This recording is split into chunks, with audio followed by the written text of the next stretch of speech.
Ming. Thanks for joining us. It's a situation that's played havoc with holiday travel plans. If you live anywhere between southern Ontario and Atlantic Canada, the weather outside is frightful. A nasty storm is moving through the region, packing a dangerous mix of freezing rain, wind, and snow. It's turned roads into rinks and cut power to thousands of thousands. Stephen D'Souza has the story. Oh, Jesus! Okay. The storm set transformers on fire, lighting up the night sky. This electrical explosion was caught on a dashboard camera. There are several 100,000 customers in and around Toronto still without power. Hydro crews, along with CEO Anthony Haynes, were out early this morning. So this is truly one of the worst ice storms we've seen here in Ontario. The city's main trauma center lost power around 4 a.m. Backup generators kicked in, but the hospital still transferred 6 babies from its neonatal ward to 2 other hospitals. It was just for precautionary reasons. We didn't at that time have a great sense of the implications of the power outage. The storm left power lines covered in a thick coat of ice. Residents woke to find those lines dangling dangerously, streets and lawns littered with fallen limbs, and car windows shattered. Never before have I seen anything like this. The freezing rain also clung to the lines powering the city's streetcars, leaving them stuck in their tracks. Getting around by car wasn't any easier.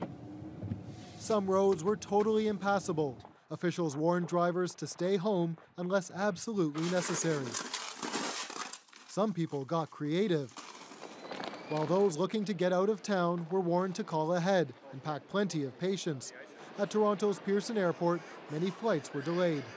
Heading to the Cayman Islands, been stuck here for about 24 hours, had a couple of planes delayed already. I should be on a beach right now. With ice everywhere, salt was worth its weight in gold. People stocked up.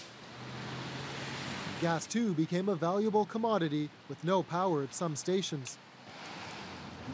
In Toronto, 8 community centers were opened to provide shelter, food, and warmth. The top priority now is the hospitals. Residents are advised to stay away from downed wires that may have an electrical charge. The Ontario Premier says hydro crews have been brought in from other cities to help with the cleanup. The province of Ontario will use all of its resources to ensure that our hardworking hydro crews get the help they need to ensure things get back to normal as quickly as possible. Both Wynne and Ford cautioned, should winds pick up, with many trees weighed down by ice, there may be more damage to come. Tonight, several blocks in the city's financial district were closed down because of ice falling from buildings. Hydro officials have warned residents and businesses, including the hospitals, that it could be up to 3 days before power is completely restored. Stephen D'Souza, CBC News, Toronto. Thunder Bay travelers were also experiencing the ramifications of the massive ice storm that hit central and eastern Canada. At least 15 flights either arriving or departing from the Thunder Bay International Airport were either delayed or cancelled earlier in the day. Air Canada cancelled 4 flights scheduled to connect Thunder Bay and Toronto. United Airlines cancelled their morning flight to Chicago O'Hare Airport, and Porter Airlines also cancelled all flights scheduled to leave Thunder Bay after 5 p.m. this evening. Those looking to check their status of the flights out of the city tomorrow can do so by checking the local airport website or the website of each airline. Well, it's that time of year when hundreds of people gather to celebrate the beginning of winter at Prince Arthur's Landing. Those who have yet to get into the Christmas spirit took part in a number of indoor and outdoor activities that lit up the marina. As Mike Albanese reports, those who are young and old enjoyed every minute. Although some would argue it's been winter for months now, this event is supposed to mark the day it's official. The longest night in winter, also known as the solstice, happened just the day before this event took place. Last year the snow waited until it was a little closer to the day, though. Last year it was kind of slower in coming, but yeah, this year it's definitely been winter prior to yesterday, which was the official start of winter. It's a celebration of light and also a celebration of the season, the time of the year, and people from all walks of life and all nationalities just coming together and doing things that are fun.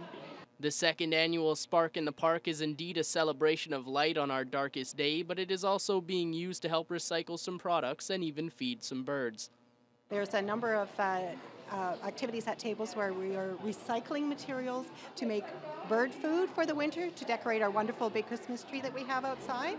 And Eco Superior has a table where they are making ornaments and decorations for wrapping out of recycling newspaper and magazines. Another attraction at the day's event was the ice wall, which was made possible by Thunder Bay's current stretch of cold weather. No one knows that better than the creator of the wall, Angie Jensen.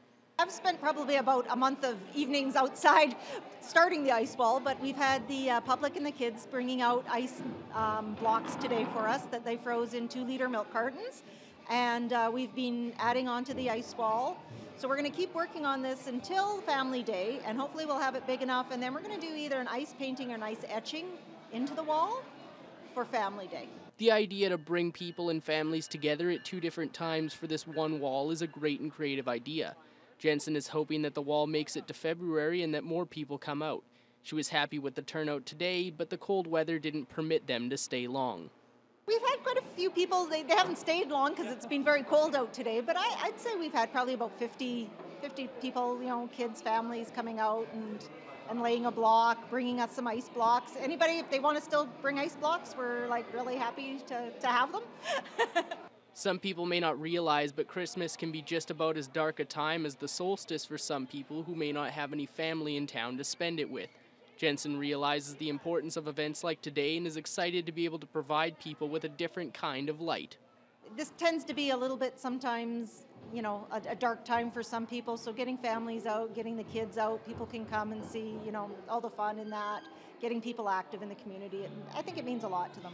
Other features at the event were a dog sled delivery service, a shadow dance, interactive movie, and some crafts. We spoke to some families about what they enjoyed the most. We loved the dance party upstairs in the shadows, and so that's what she really loved, and they liked the arts and crafts too. Well, I think my youngest really enjoyed the skating with all the activities going on, and my oldest enjoyed making the crafts. So yeah, both of them enjoyed the crafts as well. The winters will keep coming along with this dark night, so the Baggage Arts Building hopes to continue bringing a spark every winter. Mike Albanese, TBT News. It's a holiday service that's completely run by volunteers. It's easy to use and free. However, without people donating their time, the service wouldn't exist. Teams of 3 go out into the community to pick up people and drive them home safely. Last year, Operation Red Nose had 197 helping out, and this year is expected to be even bigger. The past 3 years, every December, Jeff Thingstead arrives at St. John Ambulance just before 9 p.m. What may appear to be a social gathering, Thingstead and 27 other individuals are here for another reason, to make sure people get home safe. Just radio us when you get to your destination to pick up your client, and when you've dropped your client off, let us know if you have a donation. If you don't have a donation, just tell us that as well. About 45 minutes into his shift, the first call came in. Thingstead put on his Operation Red Nose vest and gloves and headed to his car along with 2 other team members. It kind of feels good when you, I guess you don't really know what it's like till you do it a few times, and then you just see that, you know, people are happy and their cars are home and they're home safe, and everybody else is safe on the road. 2013 marks the 5th year that Operation Red Nose has been running in Thunder Bay. The confidential designated driving service gives people the opportunity to not only get themselves home safely after a few cocktails, but their car as well. Last year, over 14 nights, 758 people were provided with a safe ride home, and close to 15,000 kilometers were driven. The intoxicated driving that we see out in the media is really, really interesting to see that when we are in service, it does go down. So it's a very good thing, and it keeps the morale of the volunteers, and that's why we keep doing it. And this is our 5th year, so obviously it's working. So. There are a number of volunteer positions that make the ride service possible. Each year, Operation Red Nose tries to recruit for a number of jobs that need to be filled. Designated driver, escort driver, navigator, headquarters manager, telephone operator, and dispatchers. The shift begins at 9 and ends at 3 in the morning. Those who volunteer have techniques to help keep themselves awake. I used to work midnights before I retired, of course, so I'm quite accustomed to staying up for late hours. And I'm retired now, so I can sleep in as long as I have to. As for Thingstead, he says volunteering for Red Nose is something he plans on doing every year. Yeah, over the years you met a lot of new people, and every year you meet some more new people because there's changes all the time, and it's interesting, and you talk about stories, and you laugh about a few, and you keep them all to yourself, though. And since beginning, he's not only made sure people got home safe, but he's made lifelong friends along the way. It's been over 2 weeks since Thunder Bay Superior North MP Bruce Heyer officially switched to the Green Party. Although the move was expected for some time, it also doubled the size of the party's caucus in the House of Commons. For our question of the day, we wanted to know whether or not you think politicians who switch parties should be forced to resign and run in the by-election.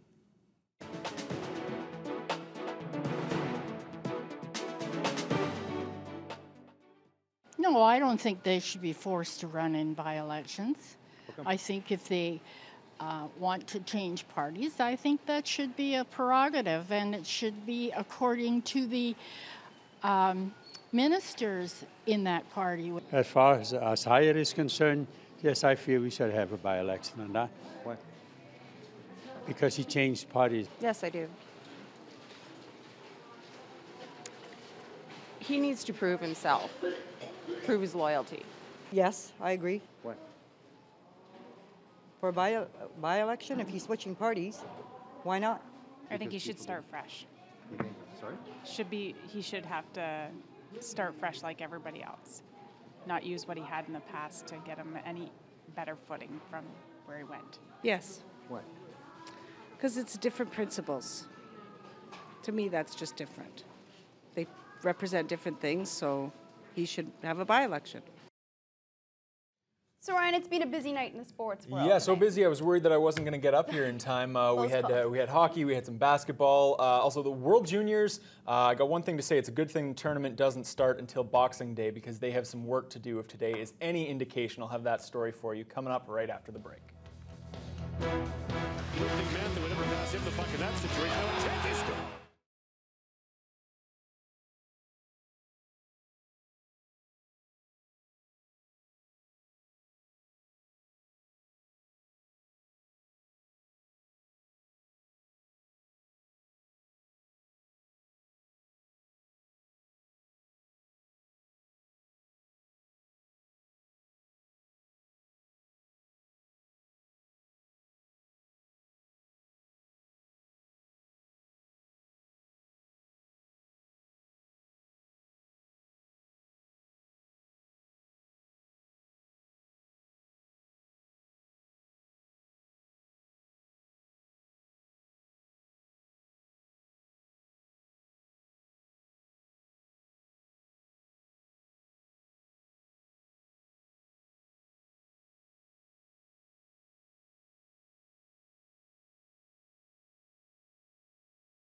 Now, Ryan, Week 16 in the NFL world, getting a little bit close to playoffs. Oh, yeah, we are getting close. Can you feel it? I'm feeling it. Can you feel it? I know you can feel it. Well, NFL playoff time is nearly upon us.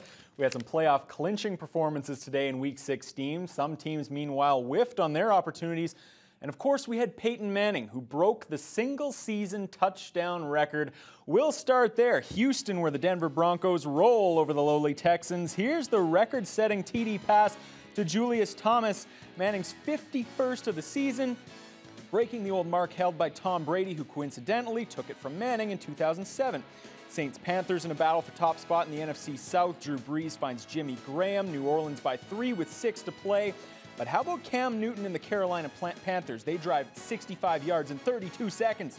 Dominic Hickson with the grab. The Panthers are in the playoffs for the first time since 2008. Dallas needing to beat Washington to stay alive in the NFC East race. Tony Romo hits DeMarco Murray on 4th and goal. The boys and Eagles play for the division title next week. KC laid an egg against the Colts this afternoon. Donald Brown with the catch and run. These teams could meet in the playoffs in Indianapolis. Cincinnati captured the AFC North crown today by virtue of a win and a Baltimore loss to New England. 4 TD passes for Andy Dalton.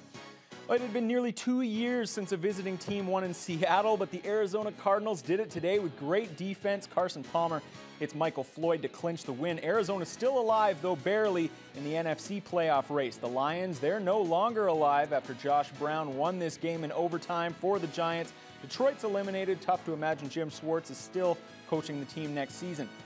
To Green Bay, where the Packers dropped a thriller in Pittsburgh. The Bears, they are getting throttled right now in Philadelphia. If that holds true, then that will set up a win-and-in situation when they travel to Chicago. So it should be a good one next week. Well, another record that was set today, in addition to Peyton Manning's single-season touchdown mark, Washington receiver Pierre Garçon broke Hall of Famer Art Monk's franchise record for catches in a season. Garçon has 107 grabs so far this year, currently one more than Monk hauled in back in 1984. Also, Houston's Andre Johnson has reached 100 catches for the 5th time in his career, tying an NFL record for most 100 grab seasons. Wes Welker is the only other player to ever accomplish that. Well, let's shift gears, shall we? If Team Canada wants to win gold at the upcoming World Junior Hockey Championship for the first time since 2009, it will have to beat some elite teams along the way. Sweden certainly qualifies as an elite team, and to beat a team like Sweden, the Canadians will have to play much better than they did today in their second pre-tournament game. The Swedes dominated play in the first period. Just over 8 minutes to go. They control the puck inside the Canadian zone. Sebastian Kohlberg with a scoring chance, but it's off the mask of Jake Patterson and over the glass, still no score. So just how dominant was Sweden in the first? I'm showing you this sharp angle shot from Curtis Lazar, not because it was a scoring chance, but because it was Canada's first of the hockey game. More than 13 minutes in. If you give Courtney, me, and a few of our studio guys 13 minutes, I'm pretty sure we could get at least one shot on goal. Yeah, let's get a replay of that in all its glory. Ridiculous. Canada outshot 16-5 in the frame. Second period, it was only a matter of time. Jacob Delarose, nice play behind the Canadian net. His backhand pass finds Andre Burakovsky in front, and Burakovsky, who made waves earlier this week when he was quoted as saying, on paper, Sweden has the better team than Canada, opens the scoring 1-0.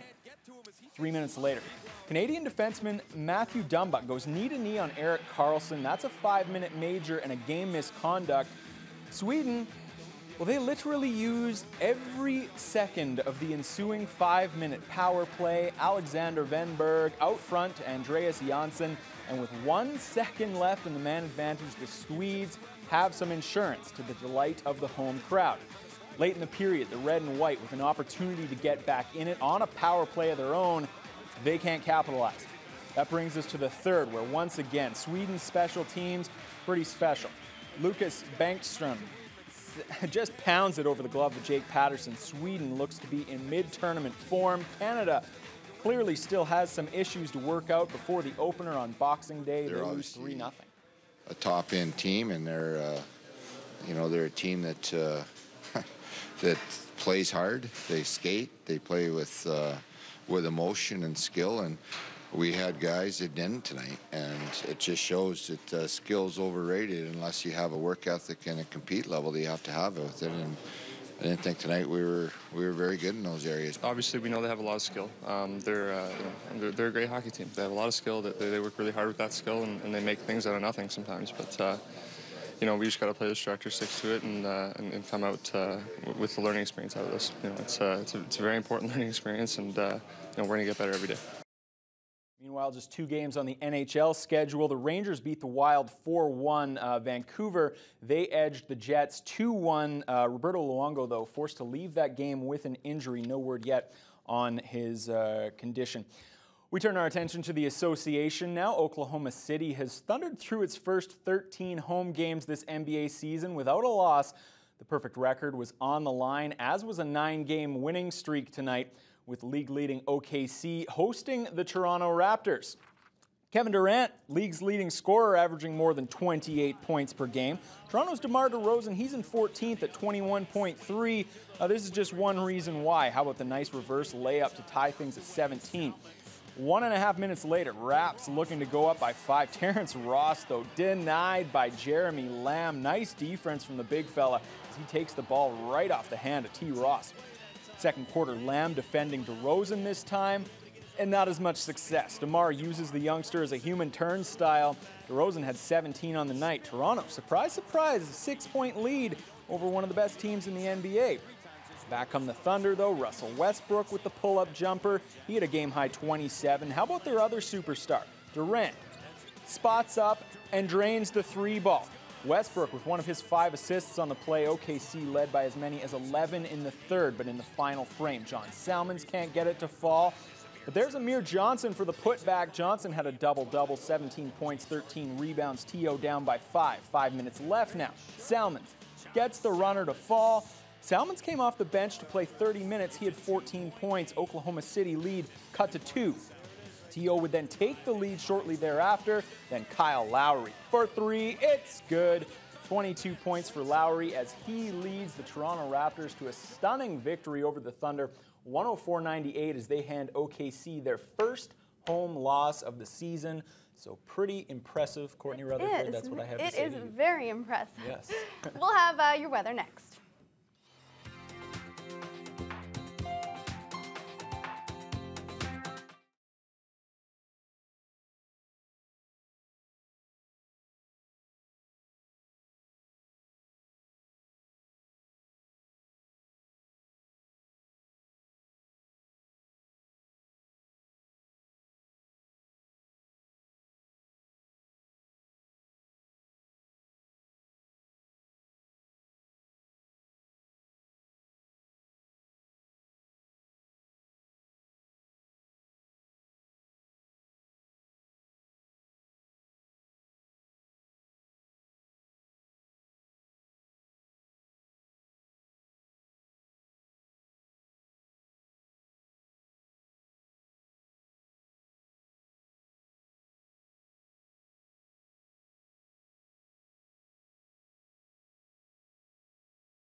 Now, we've seen some light snow throughout the evening, but that's expected to end around midnight. However, some bad news, we will be seeing a little bit of snow in the next couple of days. Let's take a look at the weather across the country. Starting in Vancouver, obviously we'll see some rain, 3, Prince George -1, Edmonton, Calgary -16, -20, Saskatoon cold -32, and Regina -32, Winnipeg -30, and Churchill -31. Traveling into Ontario, Sault Ste. Marie -14, Toronto -1, Ottawa -8, Quebec City -9, and as we head east, Fredericton -6, Charlottetown -5, Halifax 0, and St. John's -10. Looking ahead to tonight, the temperatures are going to get quite deep into the double digits. Red Lake -33, Kenora, Dryden, Uppsala -28, 31 in Sioux Lookout, Pickle Lake 33, Big Trout Lake 32, Greenstone -28, Marathon -22, and Sault Ste. Marie -17. Now, as we look into tomorrow, the temperatures will drop about 10 degrees. However, we will see a little bit of snow, a little bit of sun. -21 in Kenora, Dryden, and Red Lake. Sioux Lookout, Pickle Lake -22, Big Trout Lake -21, Greenstone -20, Marathon -17, and Sault Ste. Marie -12. Currently at this hour, we're sitting at -19. We'll see some light snow throughout the rest of the evening. Wind chill at -24. Wind is traveling in the north direction at 22 kilometers an hour. And as we look deeper into the night, -22, we will continue to see light flurries until the morning. Wind traveling in the north direction at 17 kilometers an hour. Now, as we look into the extended 5-day forecast, Monday mainly cloudy -17, sun and cloud -9. Wednesday, some 70% chance of flurries. Thursday, sun and cloud, and Friday, sunny at -12. So I hope that weather doesn't ruin any of your holiday plans in the next couple of days. No, not really. I got the next few days off, which is nice. Perfect. Back in on Boxing Day, but hopefully the temperatures hold and they're not too freezing cold over the next few days. That wouldn't be very nice. Yeah, no, not at all. That's all the time we have. We'll see you next time.